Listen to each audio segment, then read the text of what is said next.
O uyda qancha dedi? 25 komnata. 25 komnatmi? 2 etaj. Qancha odamni qoldi uy? Bir odamniki, ota-onasi bilan yashaydi. Voy, biroq ona uy ham cho'ng ekan. Bardig'i to'shkicha ikki etaj ekan.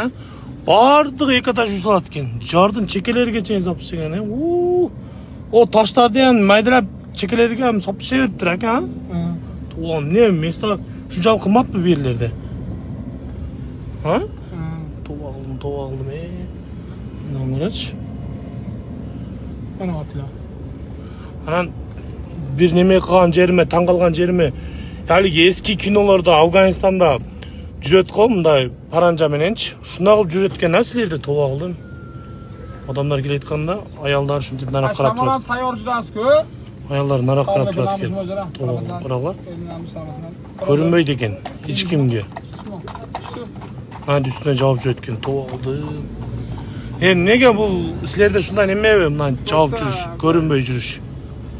Erkaklardan shunday javob jurish. Erkaklardan saqlanish, ko'zga tushmaslik, begonaning ko'ziga tushmaslik. Nomahramni